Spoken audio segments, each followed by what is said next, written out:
Okay, so thank you so much for joining me today. I'm here with Frank James. I think your channel is just like under your name, right? Yeah, it's just Frank James. Yeah, okay, so I'm going to be linking that for you guys. I mean, but if people watch this channel, I'm sure they know about your channel because this is far smaller. They'd have to dive deeper into the rabbit hole to find me. But thank you for doing this today. I'm excited to talk to you and kind of do a sort of like behind the scenes and getting to know you a bit. Yeah, And well, Kate, thanks for having me. I appreciate you asking me to chat. yeah, I saw that you did an interview recently with my friend Joe. So I'm hoping that this isn't Okay. too repetitive for you or for the audience, but I think I asked some different questions.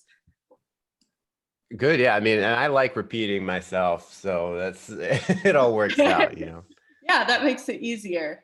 So yeah, let's start off. Tell me about how and when did you discover MBTI?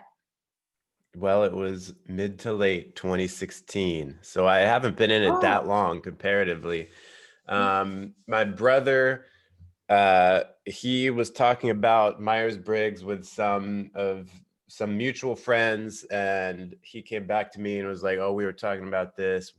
Talking about type. We think you might be this type." And so it was in the back of my mind for a few months after that. But it was like the kind of thing where you're like, I should look into that at some point, but then you just never get around to it. So one day I was finally like, let me look at this. Let me take a test online. I forget what test I took. I don't think it was 16personalities.com because it seemed like a much more, I like to find a test that feels dry, like Oh, 16personalities.com looks a little too fun. So I was looking for something that seemed a bit more legit in terms of, like less emphasis on the cartoons, more on the questions. mhm. Um, but I got INFJ, not that that means anything, but that's what my brother had told me. I was gonna He ask, did these thought, predict? Yeah. yeah, and that was really the thing, like Yeah. having the same type. That was like, oh wow, so maybe there's some pattern that people can pick up that is actually, in reality. So I started to look into it more on YouTube because I was big into YouTube, and found the MBTI niche on YouTube, which was very small back then.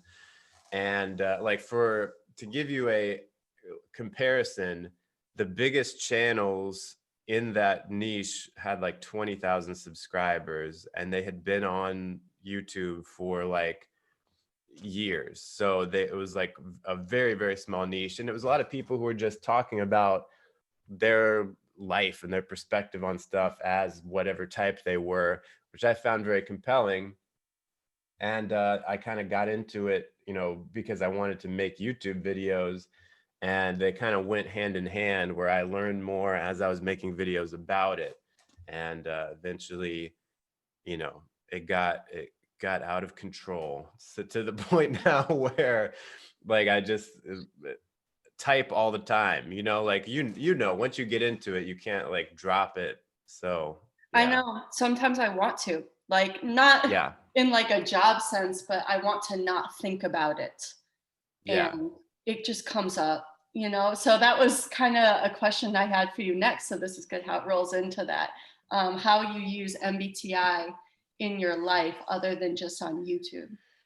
Yeah, this is a great question. And I've been thinking about like making a video that's more like that's actually addressing this question, like why is personality type important in everyday life? Because I think a lot of people don't realize it at first. And to like, there is I think the good place to start is like self awareness. I think that's a really good um, way to use MBTI to realize like what's kind of going on under the surface, why you know view things the way you do, why you kind of process information in that way. And I think even more helpful is understanding other people and having like more uh, compassion for them and patience with them, because you realize, oh, this person isn't like just a weirdo. They have, they have these preferences, and like you can pick it out now. And so before, where I might get really irritated by someone because of the way they were behaving, now I can I can almost look at it comically, like, oh my gosh, this is just like the stereotype of whatever type they are, not to say that type equals behavior 100% of the time, but it's definitely like, um, some people do, like, especially when they get really emotional, and when they seem to act in a way where you're like, why are they acting that way? A lot of times it's coming from like basic fears that their type has. Yes. So it's like, so instead of being like, I would never act that way, why are they, reacting so strongly to something so small? Now I can be like, oh, it's because they're this type or that type. So Yeah. I think that's really, to me, that's the biggest help, is like, it just helps me understand other people more and get along with them better. Yeah. I think this is like kind of a common narrative of like why people become obsessed with type. And I made a video about that just yesterday, um, talking about like why type is so compelling to some people while other people just kind of write it off. But Yeah. I really like using type as a sort of empathy tool. And it makes you more, it should, okay, if you've understood, Yeah. it should make you more tolerant, which baffles me why I see so much intolerance then in the MBTI community, of people being like, oh, they're just a feeler, like I don't like feelers or something like that. I'm like, Yeah. you're just exposing your ignorance then, because if you understood them, then you wouldn't write them off so easily. Right. Because then it also is putting the types on like a hierarchy in a Yeah, way. that happens a lot. Yeah. So anyway, going along with that, like, the different ways that you could use MBTI, or like the wrong ways to use it, what advice would you have for somebody who's getting into it? Well, that's a good question, because I think like when you're getting into it, you have to realize that it's not going to explain everything about everyone. And I think maybe the best thing is to realize how much you don't know, and to like keep a really open mind and realize that, and I have to remind myself of this too, that sometimes we'll latch on to something and be like, this is what this type is like. And it'll be like a positive or a negative attribute, something you like or don't like. And then you'll go and label anyone you don't like as being that type or something, like, Yeah. and it's really a bias. We're like, oh, Mhm. I didn't like this person, they must be like the opposite type as me, and now this Yeah. person is like that. So I think, a good thing, pardon me, to kind of to realize as you're getting into the types, is that your conclusions that you leap to about stuff are not always going to be right. Maybe most of the time aren't going to be right. So just have an open mind and realize that, you can like people of every type, and you can dislike people of every type, and like every single facet of someone's personality is not going to be described by their MBTI type, or is not going to be affected by that. You can have people who are total jerks, or people who are the nicest people on earth, who are any type. So I think that would be the biggest thing, is to realize that this isn't like a way of separating the cool people from the not cool people. Like type isn't meant to stratify everyone around you. And that maybe isn't the most helpful advice, because it's like telling people to really put the brakes on as they're learning it, and to be very slow and methodical. Mhm. But I think that's important, especially because it's easy to jump full into it and be like, I understand everything about everyone now because I've learned about type for 10 minutes. And, like I can have that, since I've been learning about it, I will have those feelings too, where it's like, you read about it, you read an article on the internet and you're like, I understand everything about humanity now. So yeah, just a little bit of humility, open-mindedness, keeping your foot on the brake, and not ascribing everything that everyone does to type. I think that is incredible advice, and I wish more people would hear it. So I hope people watch this video.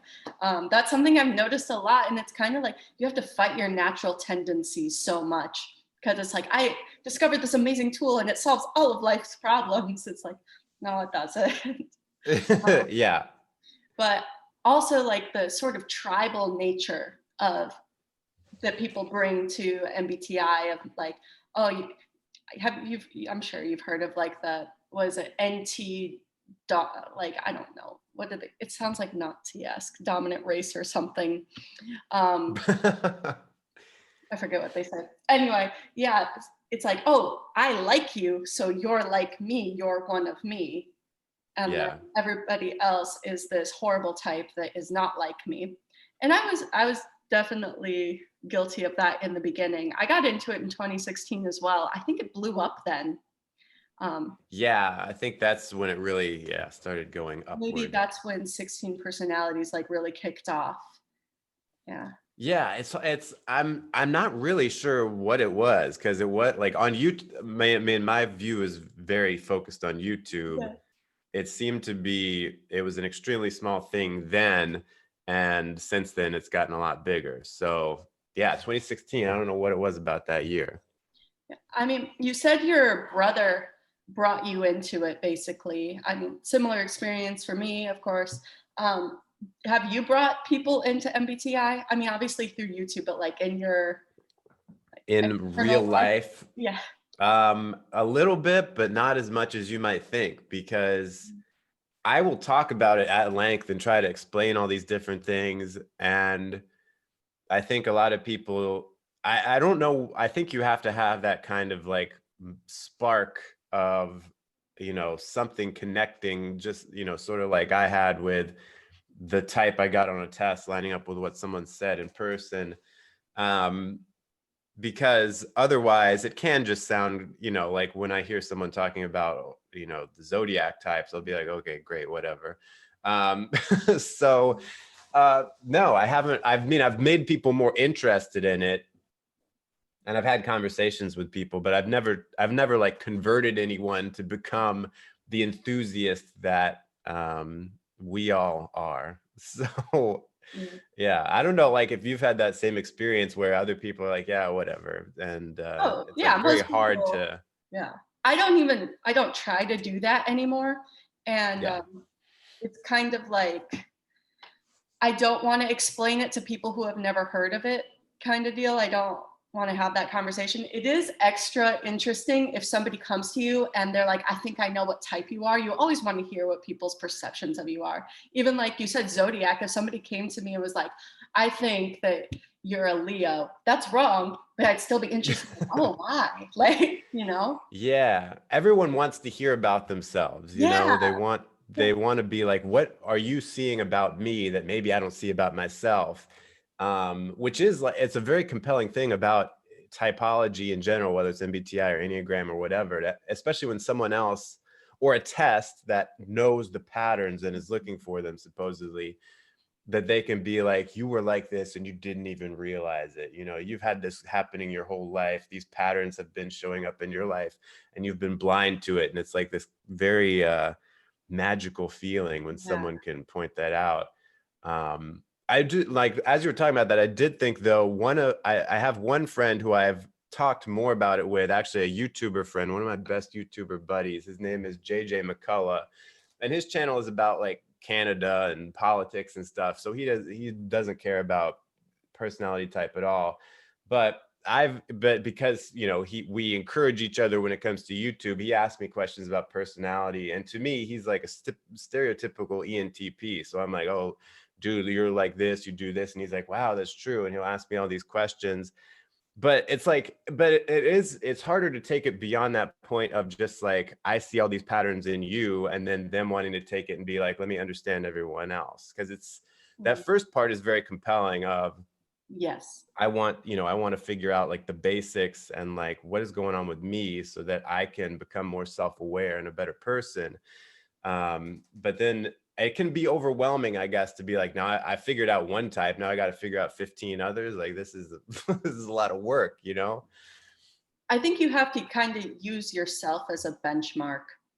And I've wanted in the past that like the way that people learn about type, which is totally unrealistic, to be like you have to study the basics of like typology and learn about the cognitive functions, and at the end you get to find out your type. But that's, no one's going to become interested in it through that. It's what grabs Yeah, you is the who am I, right. um, but then it's the discovery phase. Yeah. um, are you interested in any other personality assessments? You talk about being an introvert quite a bit and have a lot of videos on that. Do you dive into anything else of like the big five or Well, Enneagram? on my channel, I've done some Enneagram stuff, and I am interested in that, but I don't find, and even Big Five is, super legit scientific, and I do have some interest in that, but it's not as, none of it has like the I don't know what you'd call it, sort of the appeal that Myers-Briggs has for whatever reason, and the Jungian cognitive functions and all of that. Big Five, I think, more is probably easier to grasp in a way, and maybe more useful. I don't know. I think because Big Five is so simple, people are like, I don't care about that. That doesn't tell me anything. I didn't need you to tell me I was neurotic. Like I knew that. But I think that's what it is. It's like it's scientific, so it's not trying to go like, it's not trying to make a huge leap. It's just saying what can we observe, so it makes a lot of sense. um and Enneagram, I think, is great because it's easy to get right away, and it's 9 distinct types, and none of them are like the opposite of each other. But in some ways, I think because there aren't opposites, that it can be a little dissatisfying at some point. With Myers-Briggs, you can be like, I prefer feeling, therefore I don't prefer thinking, and so maybe that's something I need to like look at. With Enneagram, it's like, you wouldn't say like I'm a 2, therefore I'm a the opposite of whatever the opposite of a 2 would be. So Enneagram is like faster to get right away, and I think that's maybe why it's more popular in some ways than Myers-Briggs. But yeah, just nothing has that appeal that Myers-Briggs has for me. And I think to a lot of people who get into it, I don't know what it is. What kind of person is it who gets drawn toward the certain things? I guess it has to do with like what they want out of it. I made a video about Um, that just yesterday. Yeah. About like why somebody gets into MBTI, because I think right. I'm seeing a lot of people saying like, I like MBTI, therefore I'm an intuitive, and it's only intuitives who are interested in this stuff because sensors are boring and don't like theory, that kind of deal. Yeah. But I really don't see the disconnected, because I see all types being drawn to MBTI, but the common thread is like, in like Maslow's hierarchy, searching for a sense of belongingness. Because it's Mhm. like, who am I? Who are you? How do I fit into this? How do I express who I am to you and what's important about me, and have that feel accepted? And I think MBTI feels very accepting. Yeah. And the other systems don't really give you that. Yeah. I think, well, unpack that a little bit more. Okay. Like, what do you like? How is because Enneagram also has a big connection with like spirituality, and the American Christian churches will teach a lot about it. Yeah, if you look on YouTube, a lot of the stuff about the Enneagram are like sermons. So, I didn't so know like, that. how do That's you? cool. Yeah, so I think that's why it's popular, is because it's like, kind of packaged into that sometimes. So like, how do you contrast the Enneagram, for example, with Myers-Briggs, and that feeling of being Honestly, accepted? And I don't know enough about Enneagram to comment on that. I should have yeah. specified. I was talking more about like big five. Oh Um, yeah, because because it's like you're low in extroversion. It's not like you're an introvert or extrovert. It's like you're low on the scale, or you're high in neuroticism. It's not like 2 equals. Is that what I you think mean? because also it doesn't say you are a thing, you know, Yeah. like I'm and really MBTI shouldn't as well. It should be like, oh, Right. you have a preference for introverted intuition instead of like Yeah. I am this and this is the person. But it gives you like identity kind of. Yeah. And I guess Enneagram That's does that true. too. I don't know why I haven't gotten more into Enneagram. I don't know why it's not grabbing I me. think it's hard when you start with Myers-Briggs to go to Enneagram because it's much, I mean, there is a lot of richness and depth to it, but it doesn't work in the same way because I guess it's because, especially once you get into cognitive functions, Myers-Briggs has, it's like all these different parts that can be arranged differently to make different types. So it's, I find that compelling because it's like, even if you're just looking at letter dichotomies, you have 4 different letters and different combinations. So it's like not distinct. Everything is sort of overlapping and related, which I think is really interesting when you have systems like that. Like different combinations get you different things. You know, what's the difference between NI and TE and NI and FE, or when you flip it around FINI, you know, or FENI. So, whereas Enneagram is just like, you're a 1, you're a 3. I mean, they have the other things where it's like, when you're in stress, you go to this type and all that.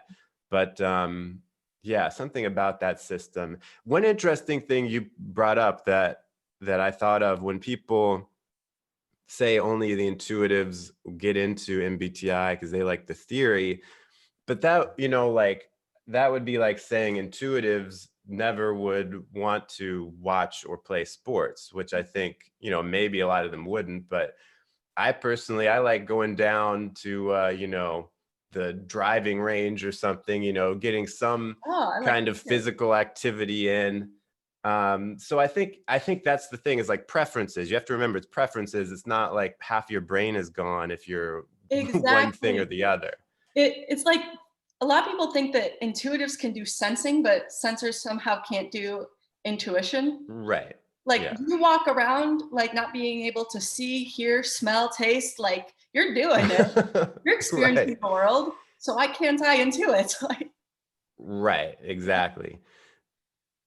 Yeah, I um, think a lot of the good way to think about it is like, it's more like when the chips are down, what do you feel better going with? It's not like what can you not do or what are you unskilled with? It's sort of just like, if I'm relying on the information I have, I'm going to rely more on the, you know, the theory, the patterns rather than the facts. Whereas the sensor will be like, well, obviously we should go with the facts. It's like, I understand the theory, but if the stakes are high, I'm going to go with, you know, the sensory. So I think that's like a more realistic way of looking at it. yeah, I agree. Like, I don't know, Dave and Shan talk about this all the time. What are you doing on crack all day versus what you Right. took a couple times and are proud of yourself? Um, Right. Yeah. I love that. Okay, so in terms of like we talked about like spectrums in the big five, and you do a lot of introvert videos. Where do you think you are on that spectrum of introversion to extroversion? I'm probably in the middle. I mean, it's hard to say because I feel like I've gotten more extroverted in the last like 3 years, but a lot of it is kind of just an act. Like I've learned how to be comfortable with talking more because I think there are certain elements of introversion. Like these are just my own theories where it's like introverts are more like sensitive to embarrassment, like they embarrass easier, and so they don't, like, for me at least, that's my personal experience, is like I don't like to talk a lot because I will get embarrassed really easily if I say something that I think is stupid or didn't land well with other people. And if you watch, you know, people who are super extroverted, they don't seem to care. They'll just say a bunch of dumb stuff and they're not embarrassed by it and they just move on and they laugh at themselves, whatever. That's my whole channel. So Yeah. yeah. So yeah, so I think I've become more comfortable in that, where it's like if I say something stupid, whatever, it's like not a big deal. Not, but I still like in the typical introvert scenarios, like if I am in a situation where I'm like at a gathering, I will burn out like after and not 90 minutes or so. So I would say maybe at the worst, I'm at the 40th percentile maybe of introversion, but I'm probably closer to 50 than that, which is funny because a couple of years ago, I took a Big Five test on my channel and I got like, 10th percentile on the scale, Oh, wow. which is way too low. Yeah. I got like 98 percentile in extroversion. I think it's way too high. I'm very assertive. That doesn't Yeah. mean that I'm enjoying the interaction. Right. I'm not Right. Yeah. tired. But yeah, those tests, I mean, it's good to like compare your score and my score on the same test, but nah, I don't know how much that really reveals to you about yourself. You know this. So, but it's Yeah. fun to talk about like your growth and how this has helped you in doing that. Yeah. Yeah. I mean, I think if anything, it's like any kind of test or personality system. If you can say, oh, I am here on the scale, and maybe there are some positive aspects of going toward the other side of the scale, at least if I'm faking it or something, that can help me out just to be a more balanced person. There's an article that just came out about introverts. I have like a Google alert for anything about introverts. So there was an article that was like the way to become a better leader at work is to pretend to be an extrovert if you're an introvert, and it's just faking it, just like being louder, acting more confident even if you aren't. Like those things will get you more success. So yeah, I think that's where the self-awareness is very useful, is realizing where you are compared to other people, and then how you can like do what they are doing to get results. Yeah, I saw a meme on Instagram that was about like there's always these tips for introverts on how to like be like an extrovert, but there's no like tips for extroverts on how to just shut up, if you're annoying. And it was funny, but it was true. And I kind of wish like I'm not very good at spending much time by myself. And it's not that I want to go out and be social. Extrovert is not necessarily social. Um, but I wish there was more tips on how to like gain that calm by myself in my own space, you know? Yeah. Yeah, because it's like and you wonder like how much is just cultural, and like in the West, being extroverted is more uh valuable, I Right. guess. And like if that's why we don't try to tell extroverts, hey, maybe you should learn how to enjoy solitude. It's like, why would you? What benefit is there? um If I went to Japan, they might, yeah, yeah, think, exactly. Yeah. yeah. Well, yeah, and that's the interesting thing, is that there are cultures who value the introversion more. So um a Yeah. lot of it is just what we've been conditioned to believe. So going along with that just perfectly, I love how these like our conversation is like flowing perfectly with my questions. Yeah. Um, how much of who you are do you think is the result of like your experiences and culture and everything wrapped up in that versus personality? That's a really good question. And especially because your your Yeah, dog woke she's up. having a dream. Oh, that's funny when that happens. Uh, well, it's interesting because, like I've said, over the last few years doing YouTube, I've changed a lot. Like I've become more outgoing, but it's like that's probably always been there. And if you look at like me when I was a kid, I was like very outgoing when I was 3 years old. So it's like, who was the real me there? Is it me now and when I was a child, or was it me when I was 16 and didn't talk to anyone or want to make eye contact with anyone? So it's like, I think a lot of it is circumstantial and about your environment and about the experiences that make you more or less confident. And so maybe, I don't know, maybe it's like 100% genetic personality, but then there's like a layer on top of it of your experiences that then, you know, it's like a prism that changes what that underlying thing is. I don't know, because I've heard that, you know, like identical twins who are genetically exactly the same, who are raised separated from each other, when they are then reunited and, you know, scientists do a personality test or whatever on them, they have like 70% the same Yeah. personality. Yeah. So I think it is mostly genetic, but then with that layer on top, which is movable and, you know, changes from year to year or even day to day of like your experiences and what's going on, which is really fascinating to think about, like how much of it is really just like wired into you. But I don't like looking at your own experiences in your life and how much you've changed over time, what would you say for you is like what is like just you basically from the time you were born, and as opposed to how you've changed because of your experiences? I think I've just grown into being more of myself. Like Yeah. it was always there. It was just figuring it out and being comfortable with it, you know. But it's funny, like you at 3 were very outgoing, and I at 3, I was very cautious and like introverted. I would hide behind a tree and watch the other kids play. It would take me like a while before I was comfortable, like involving myself, or a kid would have to come over and invite me. I was very quiet. Yeah.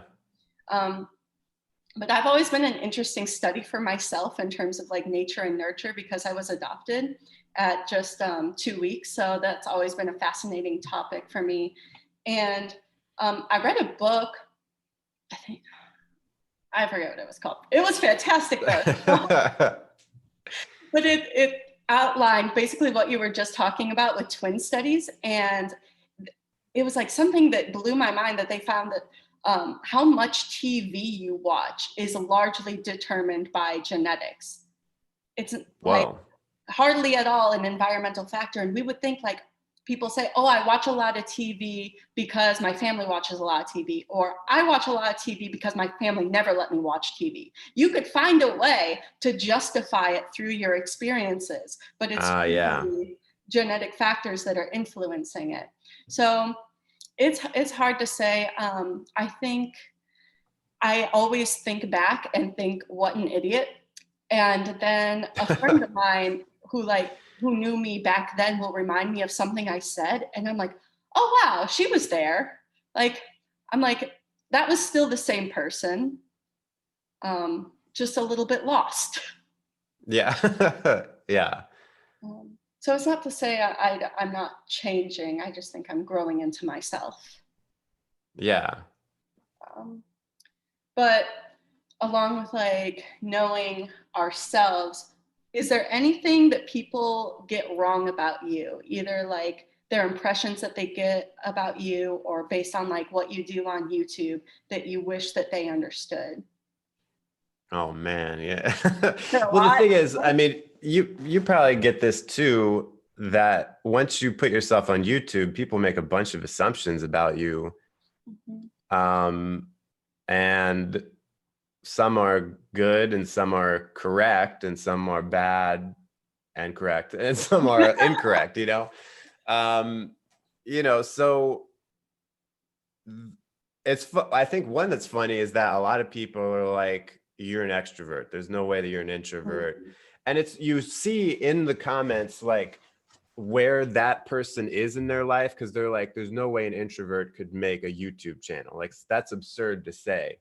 Yeah. Because it's like, I don't work with anyone. I'm alone. I go entire weeks without speaking to anyone else. So it's like, I'm living an introvert's dream just because I'm able to act in front of a camera and talk into a camera as though, I'm talking to you. I mean, right now we are talking to each other, but like when I'm making a YouTube video, it seems like I'm having a conversation, but it's like I'm talking to an electronic device. So, Yeah, so that's one interesting thing I see is people are like, oh man, you're extroverted. And I don't know, like maybe I am. I kind of take that as a compliment when people think I'm an extrovert. And then I think, one of the interesting things, which is like kind of, yeah, I don't know, it's kind of a deep topic, is when people are like, man, your your old videos were so much more like real, and now it's like you're just Mhm. going for the comedy and the laugh and getting more views and stuff. And it's like people are reading into the intent of it, like I've just totally changed, but it's like I've been the same person forever. Like I have become more outgoing for sure, and my confidence has increased, but I think people assume that like just your basic desires with what you're trying to do, um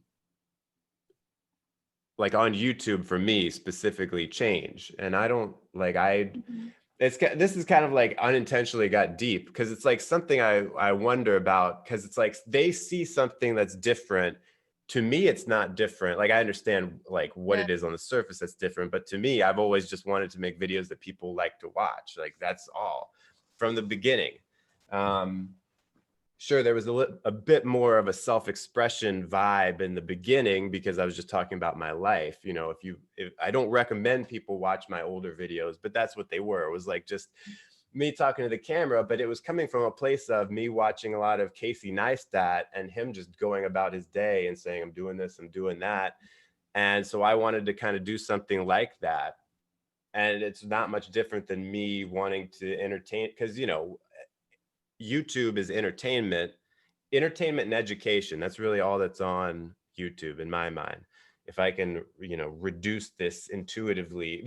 So yeah, so it's funny because you see people don't see inside my head, obviously. They just see what ends up on YouTube, and then they make assumptions about what's going on, and I'm like, that's totally not what's happening. So then I'm left to figure out, like, how are they putting this together, and do I need to actually alter what I'm doing? I don't know.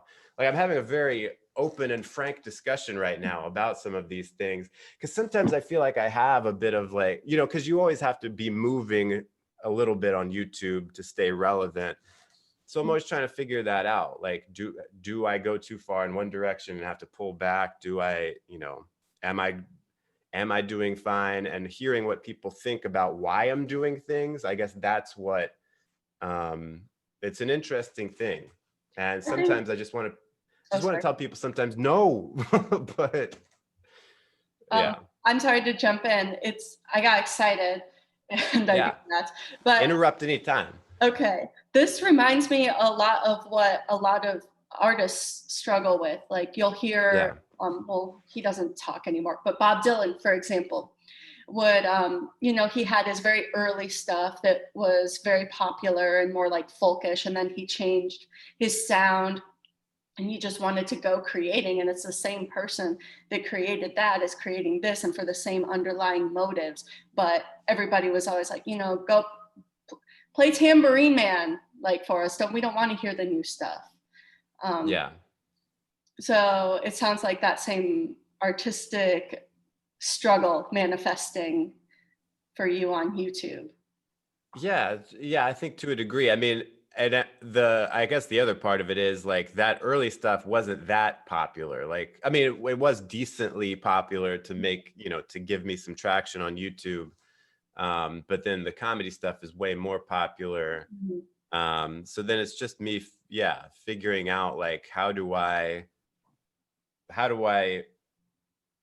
it's all about the audience. Like that's what I think that's the big thing, is like people don't realize I'm thinking about the audience. What does the audience want to see? Yeah. And ironically, sometimes people are like, you're not thinking about the audience because you're not making these types of videos. But it's like, no, that's why I'm not making them. So Yeah, it's just, and that's the thing about YouTube, and that's been a big thing for me, is learning how to not please everyone, because I am such a people pleaser. It's hard for me to see people, even if it's just one person, because the negative always pops out more than the positive, to see people, even if it's just one person saying this video wasn't good, and it's like, oh no, how can I make a video to make you feel better, you know? Yeah, it's such a yeah, so if anyone is making YouTube videos and wants to be a YouTuber, you've got to learn, and I've got to figure out how to be better at, you know, not worrying about pleasing everyone and worrying more about, you know, making sure you're happy with what you're doing, which I've always been happy with it, but you know, it's hard to shut out the other voices that question that. You know, How I do feel you like I'm not do making that? much sense, but You're making so much sense. oh, good. Well, I don't know about for everybody else, but for me, I'm vibing with this a lot. Like, it makes a lot of sense to me. Yeah, good. Constantly trying to balance like things that I know will get likes and what I actually want to talk about. And Yeah.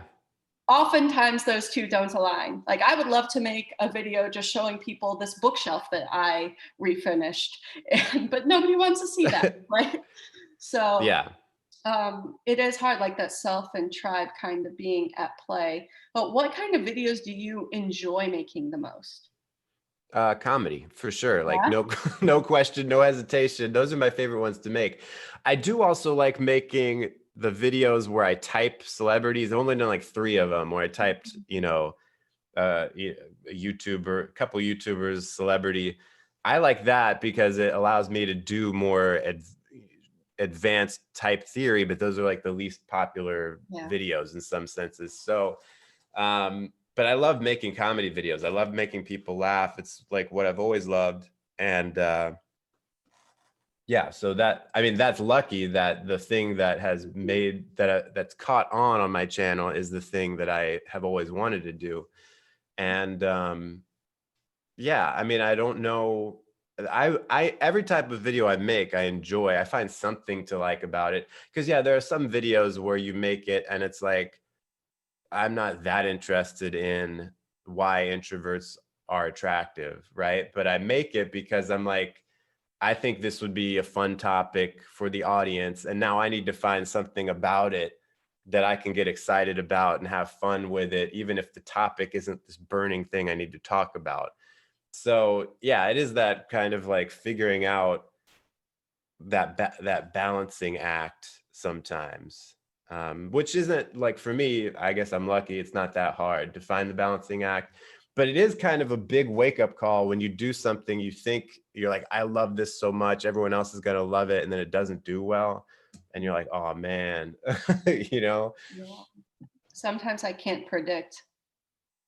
Yeah. And what I guess the frustrating thing is, on YouTube, it's really all about like the title. That's really Yes. the biggest thing. I used to think, and I don't even know if the thumbnail matters that much. I think it's really just title, and you know, can the title grab people? Hmm. Oh, I had a question. I forgot what it was. Oh well, whatever. I'm sorry. Well, when you remember it, just let me know. Yeah, yeah. Oh, I want to sit and think about it, but this is not making for a good video. Just Kate You looking can off, always edit. Kate looking off and thinking. Um, so I'm just gonna go on to my next thing because that left my Sure, brain. yeah. Have you ever met a fan? Yeah, actually 2, and I met the second one like a week ago. So and both times have been when I was like at a restaurant. The first time was last January, so it was, you know, before the pandemic and wearing masks and everything. Um, and I was at a restaurant, and I was going to the bathroom, and this guy stopped me and he was like, "Dude, you're Frank James." I was like, "Yeah." And then the second person was like last week. I went out to a pizza place, you know, sitting outside because there's no indoor dining in the city where I was.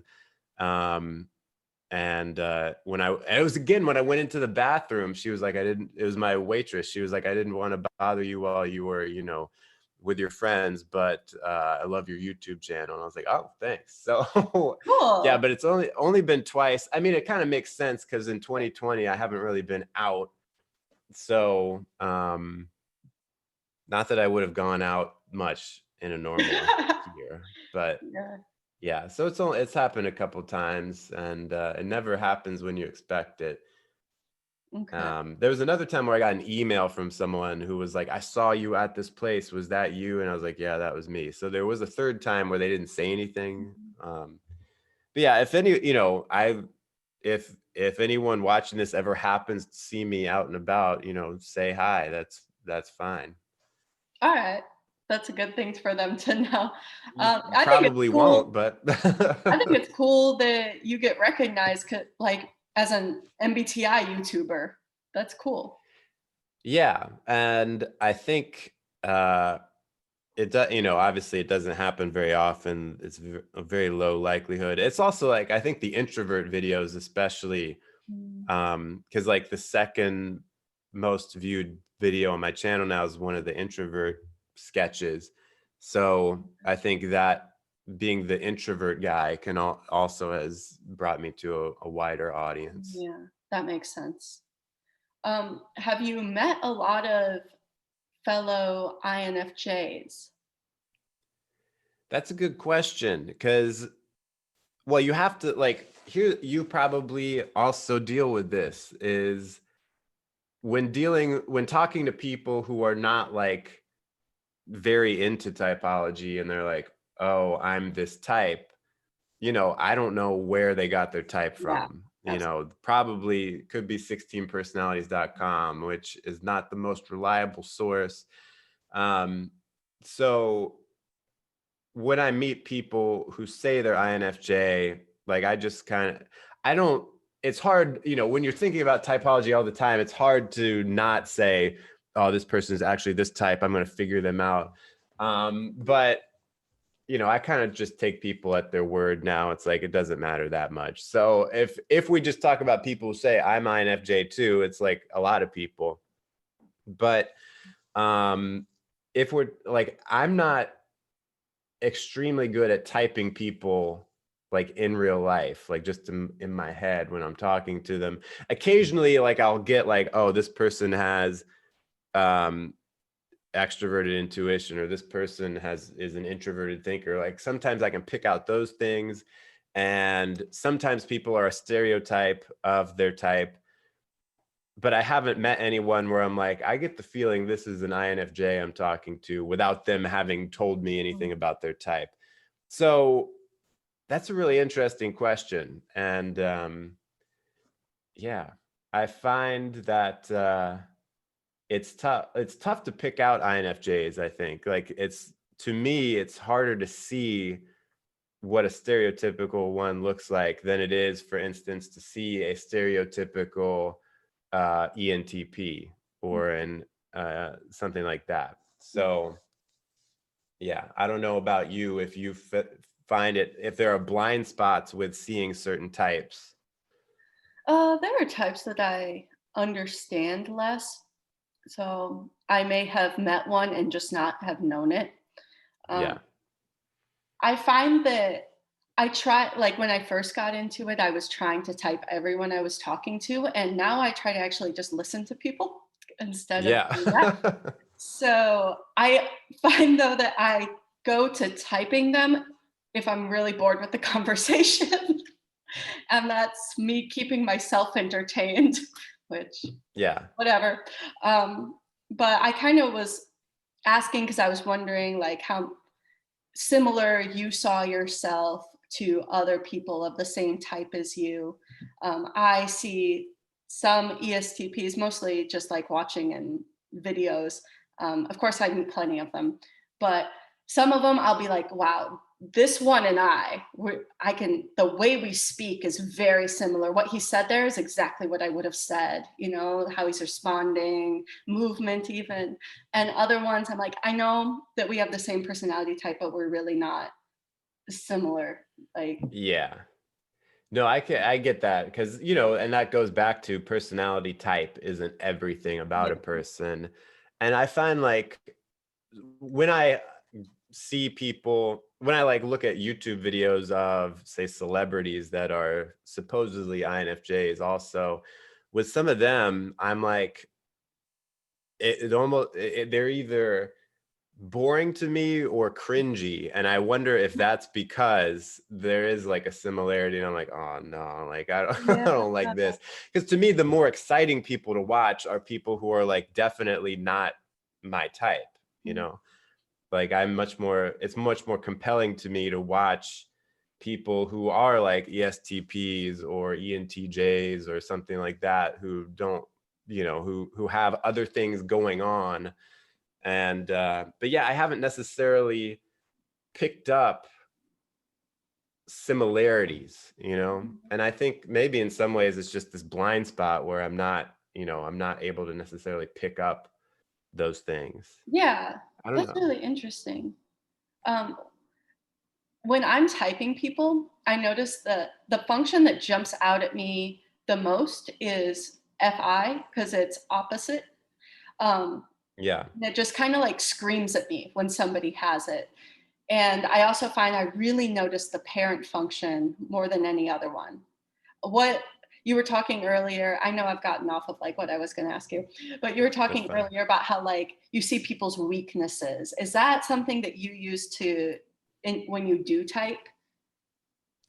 Well, it's so here's the thing is it's like when you're talking with people, a lot of times the conversation is just like flat. And then there are things that will stick out at you that seem kind of weird. And you're like, especially when they freak out about something or when they react in a way where you're like, I would never react that way.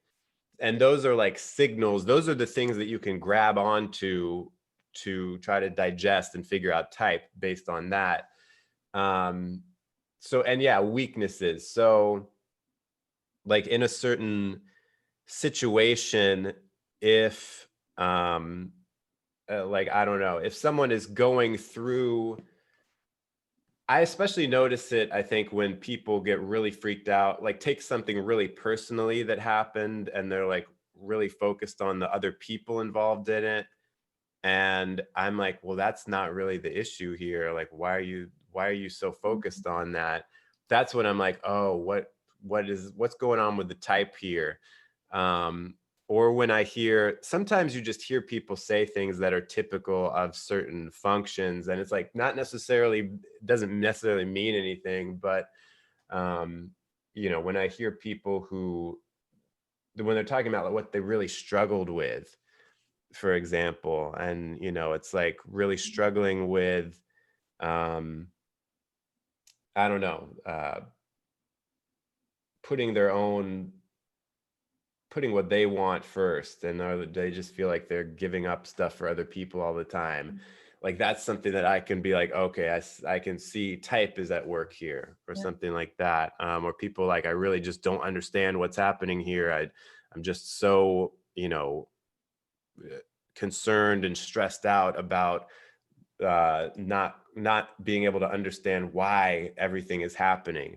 So yeah, those are like very vague examples, but It's but when yeah, there's I a think problem, that's, when there's stress is when you bring it up. yeah. It's not when like I'm here, I'm having a great time, you're having a great time, we're not worried about anything. It's like let's talk about type, you know. Um, Yeah, yeah. Well, and the other thing is like just in, without knowing about type, we've all had those moments where where someone got upset about something, and it sort of was like a weird, like we were just like, whoa, I didn't see that coming. Like I don't know why that is what set them off. And I think that is because a lot of times we're able to hide stuff that would be like our preferences. And then there's a point where we can't hide it anymore, you know, usually when we're very upset. yeah, yeah. Um, all right. Anyway, yeah, I agree. What are you drinking? Just water. Oh, I okay. just have a metal thing. Looked like a special drink. Um, I don't know. I think I've asked you everything that I was going to ask you. Do you have anything that you want to like add or follow up on? Uh, I don't know. I feel like we've had quite a journey in this interview. Yeah, Um, this has been a good one. yeah, I appreciate it. yeah. You had a lot of good questions. We did have quite a good flow going, so Yeah, feels like a good that video was for me. good. Yeah. Yeah. All right. Yeah, I think that's really about it. Yeah. Okay. Well, it was awesome getting to know you more. I know we spoke before, but it was just like YouTube stuff. So this was really cool for me. Yeah, I had fun. Thank you for having me on your channel. All right. Thanks, Frank. All right, thanks, Kate. Wait,